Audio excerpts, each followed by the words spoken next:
नमस्कार साथियों, मैं आपका होशन दोस्त प्रदीप सैनी आपके अपने ऑनलाइन इंस्टीट्यूट स्पीड लक्ष्य में आप सभी का हार्दिक स्वागत, वंदन एवं अभिनंदन करता हूं। साथियों, जैसा कि आप लोग देख रहे हैं कि जीएस के क्रम में हम भूगोल की जो टॉपिक आप लोगों को पढ़ा रहे हैं साथियों, उसमें हमने कई टॉपिक आगे आप लोगों को दिया।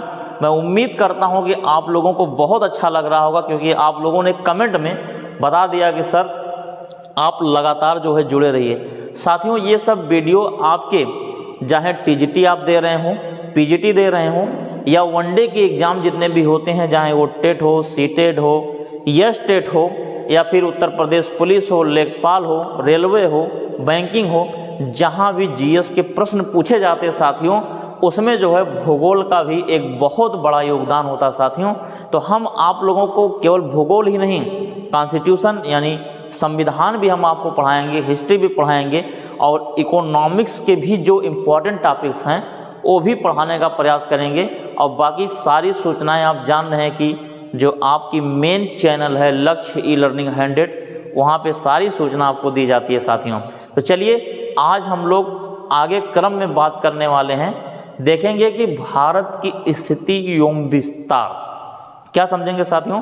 भारत की स्थिति और विस्तार। अगर आप लोग अक्षांश देशांतर रेखा को समझे हैं, ताप कटिबंध की वीडियो आपने देखी है, तो भारत की स्थिति और विस्तार आप लोगों को साथियों बहुत अच्छे तरीके से जो है समझ में आने वाला है साथियों। चलिए, बिना किसी देरी की बात करते हैं। आप लोग देख रहे हैं भारत की स्थिति एवं विस्तार यहाँ पे दर्शाया गया है। देखेंगे कि पृथ्वी पर हमारी भारत की स्थिति जो है कैसे दिखाई देती है, और अक्षांशीय और देशांतरीय उसका विस्तार कितना, कैसे, कहाँ पर है, इसके बारे में बात करेंगे साथियों। चलिए, बिना किसी देरी की बात करते हैं। दोस्तों, सबसे पहले आप लोग समझिएगा, देखेंगे ये हमारी पृथ्वी है। इसी पृथ्वी पर हमने बीच में आपको एक 0 डिग्री लाइन बताई थी, क्लियर है। इसी तरीके से जब हम 23.5 डिग्री उत्तर में बढ़े थे दोस्तों, तो 23.5 डिग्री उत्तर में हमने एक लाइन बताई थी, 23.5 डिग्री दक्षिण में हमने एक लाइन बताई थी। जरा फट से आप लोग कमेंट में बता दीजिए इन तीनों के नाम क्या क्या है दोस्तों, ठीक है। चलिए, आप देख रहे हैं जो 0 डिग्री थी इसे विषुवत रेखा कहते हैं, जो 23.5 डिग्री उत्तरी थी इसे कर्क रेखा कहते हैं, 23.5 डिग्री जो दक्षिण में दिखाई देती है इसे क्या कहते हैं, मकर रेखा कहते हैं साथियों। चलिए, जब आप लोग इतने अच्छे से इसको जान रहे हैं, और हमने आपको जब देशांतर रेखा बता रहे थे, उसी समय हमने कहा था कि पृथ्वी के जब 20 से बांटें अक्षांश को, तो उत्तरी गोलार्ध दक्षिणी गोलार्ध बना। जब देशांतर में हमने बीच में एक मिड वाली लाइन यानी 0 डिग्री देशांतर हमने जब खींच दी थी, तो उस समय ये पृथ्वी का इधर वाला हिस्सा पूर्वी भाग कहलाया, और इधर वाला हिस्सा क्या कहलाया, पश्चिमी भाग कहलाया। जैसे आप लोग रीजनिंग पढ़ते समय देखते हैं साथियों, ईस्ट, वेस्ट, नॉर्थ और क्या, साउथ, क्लियर है। अब हम देखेंगे ये जो कर्क रेखा साथियों, इसी कर्क रेखा पे हमारा भारत जो है यहीं पर ऐसे कुछ इसी आकार में जो है यहीं पर स्थित है।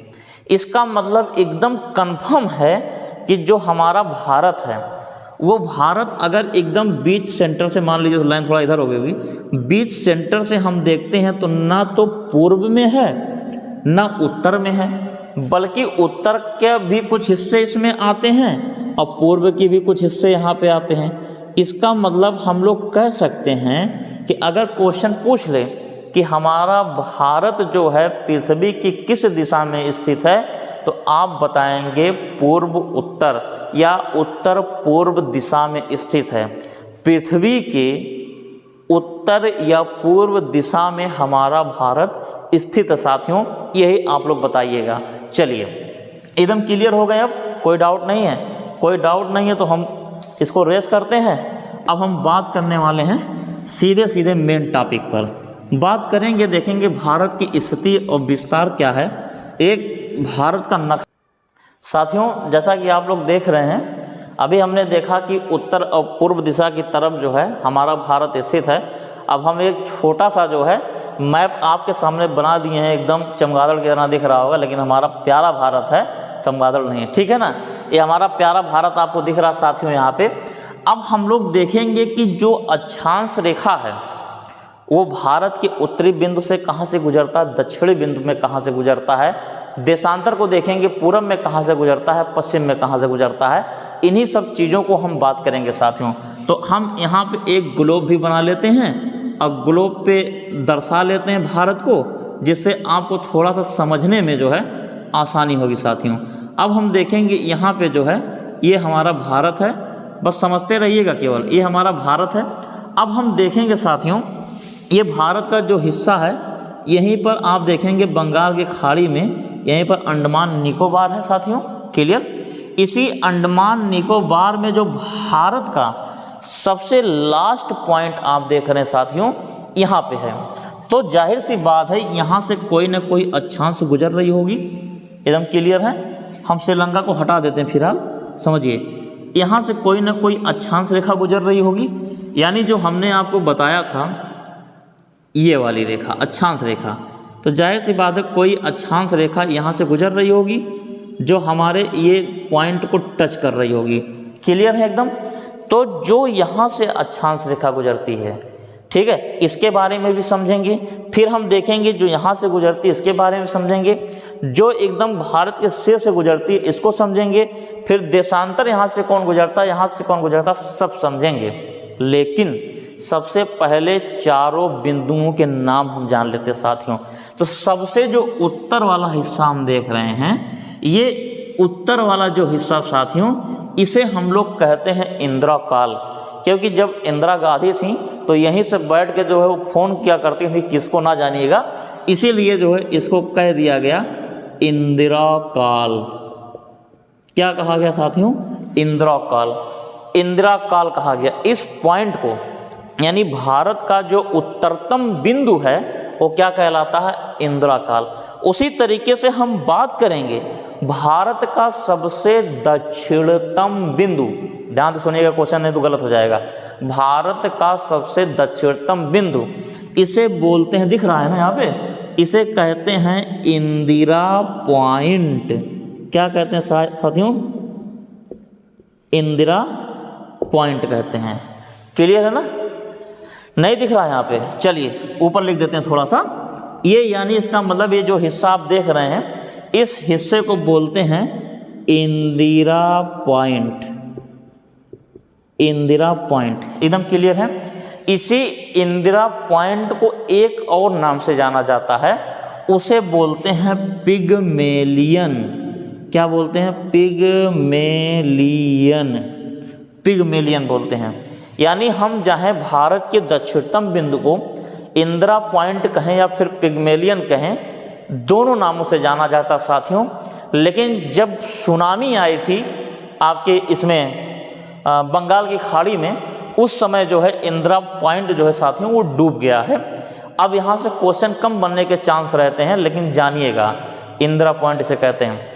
अब बात करते हैं जो भारत का ये दक्षिण बिंदु है, यानी मुख्य भूमि, ये तो जल में है, मुख्य भूमि का जो दक्षिणतम बिंदु है इसे बोलते हैं केप कोमोरिन, केप कोमोरिन साथियों, केप कोमोरिन बोलते हैं।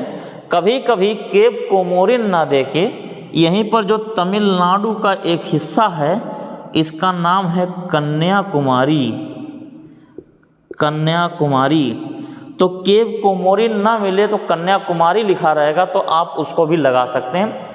भारत का दक्षिण बिंदु इसे कहा जाता है, और जबकि इसे भारत का दक्षिणतम बिंदु यानी एकदम लास्ट वाला छोर साथियों। तो समझ में आ रहा है? अगर वीडियो समझ में आ रहा है तो कमेंट वाले बॉक्स में जाके कमेंट कर दीजिए, बता दीजिए हाँ सर अच्छा लग रहा है, कि जिससे हम आप लोगों के लिए और क्लासें लेकर आते रहें।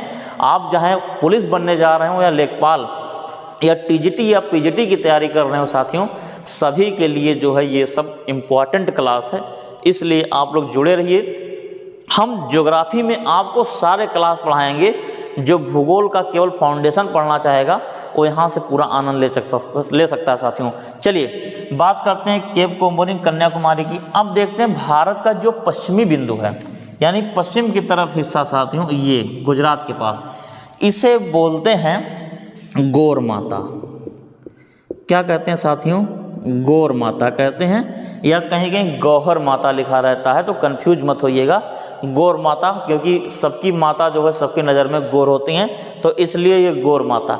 इसी तरीके से हम चलते हैं पूर्वी बिंदु की तरफ, यानी इन हिस्से पे हम देखेंगे जो बिंदु है इसे बोलते हैं कीबिथु। क्या कहते हैं साथियों? कीबिथु। या फिर एक इसका दूसरा नाम है, उसका नाम है वारांगुल। वारांगुल। तो आपने चारों बिंदु को बहुत अच्छे तरीके से देखा साथियों। उत्तरतम बिंदु इंदिरा काल, दक्षिणतम बिंदु इंदिरा पॉइंट या पिग्मेलियन, जो अंडमान निकोबार के सबसे लास्ट वाले बिंदु ग्रेट निकोबार पर स्थित है उसे इंदिरा पॉइंट या पिग्मेलियन कहते हैं। पश्चिम में देखेंगे गौर माता, पूर्व में देखेंगे कीबिथु या फिर वारांगुल कहेंगे साथियों। चलिए, इतना तो समझ में आ गया आपको। अब हम बात करने वाले हैं अक्षांशीय और देशांतरीय विस्तार के बारे में। लिखाएंगे हम कम, पढ़ाएंगे ज़्यादा, समझाएंगे ज़्यादा, इसलिए आप लोग अपनी कॉपी में नोट करते रहिएगा, क्योंकि हम बोर्ड पर जो नोट करेंगे आप लोग उसको शब्द सही करके जो है अपनी कॉपी में नोट कर लीजिएगा। अब बात करेंगे अक्षांशीय विस्तार साथियों। अक्षांशीय विस्तार, अगर हम अक्षांशीय विस्तार की बात करें तो आप देखेंगे, हम लिखेंगे नहीं ऐसे, सिंपल लिखेंगे। अक्षांशीय विस्तार देखेंगे, जो यहाँ से अक्षांश गुजर रही है, यानी जो अक्षांश इस हिस्से से गुजर रही है, ये इसका नंबर कितना साथियों, इसको देखेंगे। तो अक्षांशीय विस्तार जो वहाँ से गुजरती है, ये सबसे पहले इसको जानेंगे। इसका नंबर है 6 डिग्री 30 मिनट नॉर्थ। दिख रहा है? हाँ, नहीं दिख रहा है। चलिए हम फिर से लिख देते हैं। ये जो इंदिरा पॉइंट आप देख रहे हैं, ये पॉइंट, इस पॉइंट का जो नंबर है साथियों 6 डिग्री 30 मिनट नॉर्थ। अब यहाँ दिख रहा है 6 डिग्री 30 मिनट नॉर्थ। अब आप कहेंगे सर यहाँ दक्षिण में आप नॉर्थ कहाँ लिख दिए? समझिएगा, हमने इसीलिए वहाँ ग्लोब पे बनाया है, क्योंकि हम 0 डिग्री के उत्तर में है ना साथियों। सॉरी, ये 0 डिग्री है, 0 डिग्री के उत्तर में हमारा भारत है, इसलिए हम उत्तर की बात कर रहे हैं, यानी नॉर्थ की बात कर रहे हैं। तो यहाँ से जो अक्षांश गुजरता है 6 डिग्री 30 मिनट नॉर्थ। कभी कभी 6 डिग्री 30 मिनट ना देके कभी कभी आपको मिल जाता है 6 डिग्री 45 मिनट नॉर्थ साथियों। 6 डिग्री 45 मिनट नॉर्थ हमने क्वेश्चन पेपर में देखा हुआ है, तो इसलिए हम आपको बता रहे हैं। तो 6 डिग्री 30 मिनट तो एग्जैक्ट है ही है। अगर आपको ना दिखाई दे तो 6 डिग्री 45 मिनट अगर ऑप्शन में रहता दोस्तों, तो इसी को सही कर दीजिएगा। अगर आपको दोनों मिल जाएगा तो दोनों में तो विवाद का विषय बन जाता है, लेकिन तब उस कंडीशन में आप जो है 6 डिग्री 30 मिनट करिएगा साथियों। चलिए आगे बात करते हैं। अब उसी तरीके से यहाँ पे देखेंगे, यानी ये जो कन्याकुमारी केप कोमोरिन वाला हिस्सा है, यहाँ से जो डिग्री लाइन गुजरती, यानी अक्षांश रेखा जो गुजरती है, यानी ये वाली पॉइंट जो गुजरती है अक्षांश रेखा साथियों, इसका जो नंबर है यानी 8 डिग्री 4 मिनट क्या होगा? साउथ की नॉर्थ? नॉर्थ। क्लियर? क्योंकि हम 0 डिग्री के उत्तर में हमारा भारत है, इसलिए हम उत्तर की बात करेंगे, यानी नॉर्थ की बात करेंगे साथियों। अगर आप लोगों को चीज़ें समझ में आ रही हो तो बस एक निवेदन है आपसे कि आप सभी लोग अपना अंगूठा दान करिए और कमेंट करिए अगर अच्छा लगता है, और अपने सभी साथियों को शेयर करिए और बोलिए सबसे कि इस चैनल को सब्सक्राइब करिए और बेल आइकन को प्रेस कर लीजिए, कि जिससे यहाँ पे जो बेहतर क्लास चल रही है वो क्लास साथियों आप सभी लोगों के पास मिलती रहे। क्योंकि हम आपसे बार बार कहा करते हैं कि ना संघर्ष ना तकलीफ तो क्या मज़ा है जीने में, और बड़े बड़े तूफान थम जाते हैं अगर आग लगी हो सीने में साथियों। तो आप लोग के मन में एक ध्येय पैदा हो गया, एक लक्ष्य पैदा हो गया, और आप लोग स्पीड लक्ष्य के साथ जुड़कर जो है अपने लक्ष्य की प्राप्ति के लिए आप लोग लगे हुए साथियों। 8 डिग्री 4 मिनट ये हमने देख लिया। उसी तरीके से कोई ऐसा अक्षांश होगा जो यहाँ से गुजरता होगा, यानी भारत के एकदम सिर से, इस वाले पॉइंट से, जो इस वाले पॉइंट से गुजरता दोस्तों, इसका number 37 degree 8 minute. 37 degree 8 minute क्या कहलाएगा? नॉर्थ। 37 डिग्री 8 मिनट नॉर्थ कहलाएगा। क्लियर है? 37 डिग्री 8 मिनट नॉर्थ कहलाएगा, जो आपके इंद्रकाल पर स्थित है। Clear? 37 degree 8 minute, 37 degree 8 minute. चलिए आगे बात करते हैं, देखेंगे अब बात करेंगे हम लोग देशांतर की। देशांतर का मतलब खड़ी लाइन, जो ध्रुवों को ध्रुवों से मिलाने वाली रेखा थी, ऐसे। तो अब देखेंगे भारत के पूर्वी हिस्से को कौन टच कर रहा है, अब भारत के जो है पश्चिमी हिस्से को कौन टच कर रहा है। इसका मतलब यहाँ से कौन डिग्री गुजर रही है देशांतर की, और यहाँ से कौन डिग्री गुजर रही है, इसी को समझेंगे। यहाँ से जो गुजरती है साथियों 68 डिग्री 7 मिनट, क्या होगा, ईस्ट की वेस्ट, क्योंकि भारत कहाँ पे है, पूर्व की तरफ। अभी मैंने बताया था उत्तर पूर्व, ठीक है, तो उत्तर वाला तो हो गया, पूर्व की तरफ की बात करेंगे तो 68 डिग्री 7 मिनट ईस्ट, क्या कहेंगे, 68 डिग्री 7 मिनट ईस्ट। दोस्तों ये 37 डिग्री 8 मिनट नहीं है, 37 डिग्री 6 मिनट है, 37 डिग्री 6 मिनट नॉर्थ ही है। क्लियर है ना, गलती से लिख दिया था। 68 डिग्री 7 मिनट ईस्ट हो गया।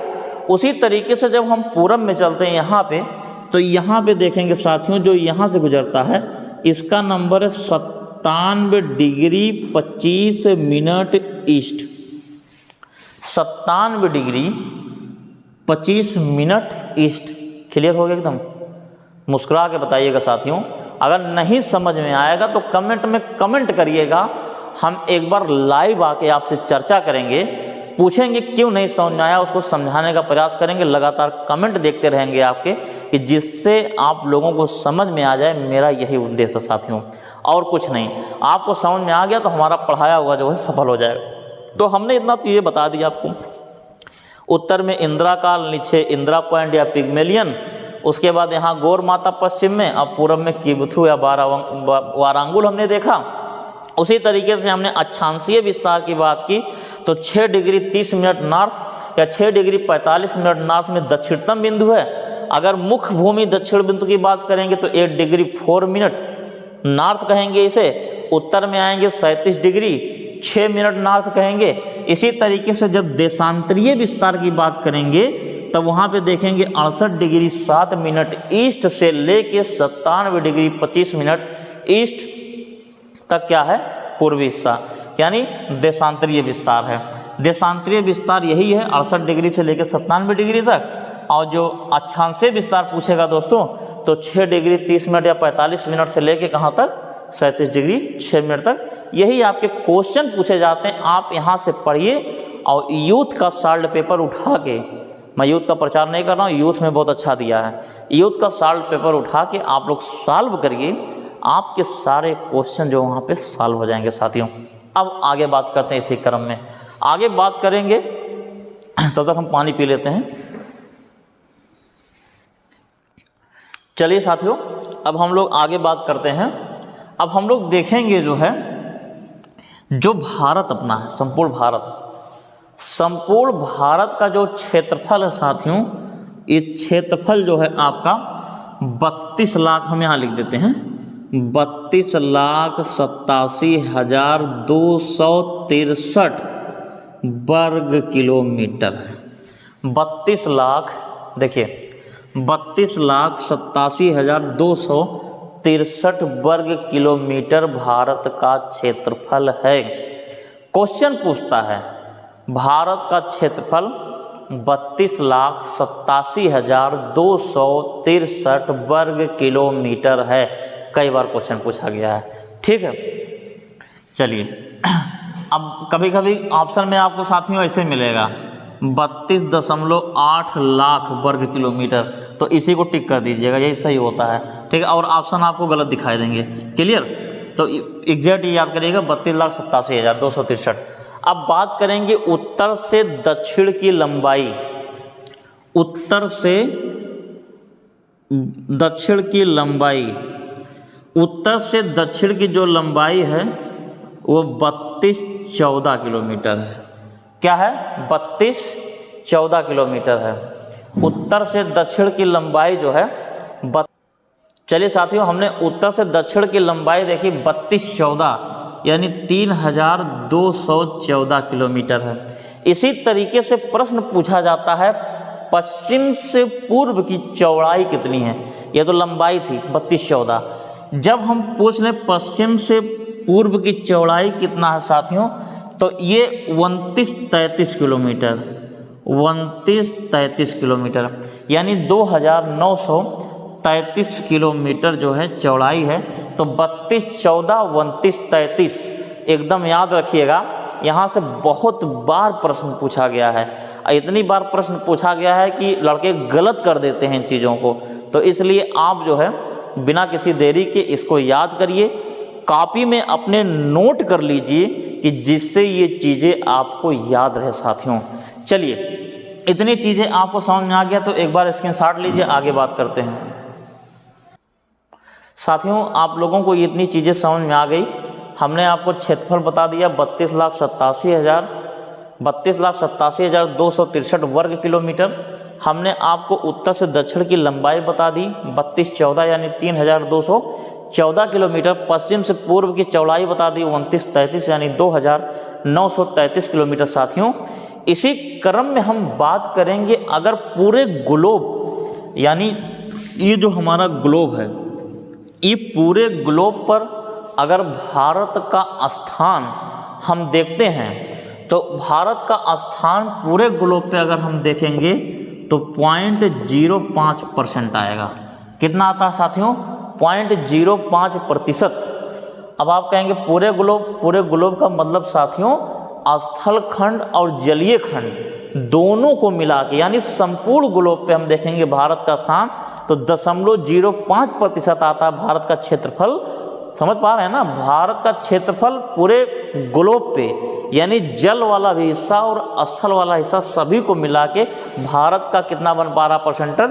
0.05% बन रहा। लेकिन केवल स्थल खंड की बात की जाए, संपूर्ण ग्लोब पे जल वाले हिस्से को छोड़कर केवल अगर स्थल खंड की बात की जाए साथियों, तो केवल स्थल खंड की बात की जाए तो भारत का जो क्षेत्रफल बनेगा उसमें 2.4% बनेगा। कितना बनता है? 2.4% बनता है। साथियों, मैं उम्मीद करता हूँ ये चीज़ आपको समझ में आई होगी। इसी क्रम में एक क्वेश्चन और पूछता है दोस्तों कि भारत का विश्व में स्थान क्षेत्रफल की दृष्टि से चौथे स्थान पे है। तो भारत का जो स्थान क्षेत्रफल की दृष्टि से है वो भारत का स्थान दोस्तों 7वें स्थान पे आता है। सबसे पहले आता है साथियों, हम यहाँ पे लिखने का प्रयास कर रहे हैं, एक एक अक्षर लिखेंगे, आप लोग अपनी कॉपी में लिखिएगा। रूस आता है, रूस के बाद आता है कनाडा, कनाडा, उसके बाद USA, उसके बाद आता है दोस्तों ब्राज़ील। रूस कनाडा USA ब्राज़ील, रूस कनाडा चीन होता है, सॉरी, रूस कनाडा चीन USA, फिर आता है ब्राज़ील, रूस कनाडा चीन USA ब्राज़ील ऑस्ट्रेलिया, उसके बाद भारत। सुनिएगा फिर से, रूस कनाडा चीन USA ब्राज़ील ऑस्ट्रेलिया और 7वें नंबर पे भारत आता है।